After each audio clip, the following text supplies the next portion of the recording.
Welcome to this explainer. We're diving straight into the tragic events that unfolded at the Islamic Center of San Diego today. We're going to cut through the noise and break down exactly what happened, based strictly on the confirmed reports from law enforcement and the community. Let's start with the most sobering fact we have today. 3. That is 3 lives tragically lost in this attack. You know, when we talk about major news events like this, it's so incredibly crucial that we never lose sight of the human cost at the center of the story.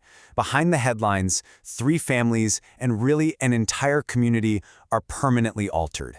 Just to ground us immediately in the facts provided by the San Diego police, those 3 adults were killed right outside the center. And things developed fast. Just moments after police responded to the reports of gunfire at the mosque, officers were called to another location close by. There, they discovered a vehicle sitting in the middle of the street, and inside that vehicle, the 2 suspected shooters were found deceased. So let's look at the timeline, because understanding the sequence here is absolutely vital. This whole thing actually started about 2 hours before the violence occurred. Around 9:43 a.m. local time, a mother called the police. Now, initially, this came in as a runaway call, but it escalated quickly. She reported her son missing, said she thought he was suicidal, but, and this is a critical detail, she also told police he had taken multiple weapons and her vehicle.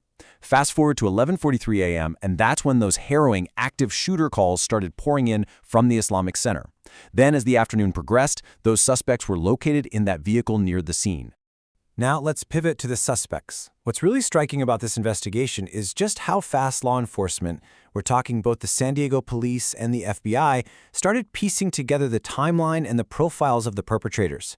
In fact, while officers were still being dispatched to a nearby mall where they initially thought the stolen vehicle was headed, the tragic attack at the house of worship actually began. Police quickly identified the 2 suspects as teenagers, just 17 and 18 years old. We know one was tied to the nearby Madison High School. During that initial 911 call, the mother actually mentioned they were dressed in camouflage. And San Diego Police Chief Scott Wall pointed out something really important here. Dressing up in tactical camo gear, that is not something law enforcement typically sees in standard suicide cases. It strongly indicated planning and intent. So what about the motive? Well, Chief Wall stated that the location alone prompted an immediate hate crime investigation, literally treating it as a hate crime until proven otherwise. But there's another layer here. Chief Wall confirmed that hate rhetoric was indeed involved, and that the mother had actually found a note left by her son. Now, the authorities are keeping the specific contents of that note tightly under wraps amid the ongoing FBI investigation, but they are absolutely treating this with the utmost severity as a targeted attack on a religious community. Amidst all this tragedy and the intense ongoing investigation, we absolutely have to pause to remember a real hero. You know, in the darkest moments, we often witness extraordinary bravery, and that was 100% the case with the center's security guard. The way the community remembers this man is just deeply moving. Sam Hyde, a parent who knew the guard well, shared that this wasn't just a guy doing a job. He was a true cornerstone of the community. People remember him as someone who unconditionally looked out for everyone. It didn't matter if it was a kid, an elderly person, or someone unhoused just looking for some help off the street. He was universally beloved for his warmth and his protective spirit. Tragically, this incredible guard was one of the 3 victims killed outside the center that day. He leaves behind 8 children, but his final act was one of supreme sacrifice. Both San Diego Mayor Todd Gloria and Police Chief Wall explicitly credited this father's heroic intervention with helping to contain the situation. His incredibly swift actions undoubtedly saved lives before the police could even arrive on the scene. Naturally, the ripple effects of this localized tragedy were immediate. Anytime there is an attack on a place of worship, it sends shockwaves way beyond the city limits. This event sparked profound, urgent reactions, not just in the local community, but on a national level, drawing attention from all across the country. The leader of the Islamic Center, Imam Taha Hassaneh, addressed the public with a heavy heart. Thankfully, he was able to confirm that all the children and teachers at the mosque school were safely secured during the attack, but he spoke to the deep mourning of his resilient community. He highlighted the frankly unprecedented levels of religious intolerance and hate we're seeing in the nation right now, echoing concerns he had previously raised about rising Islamophobia.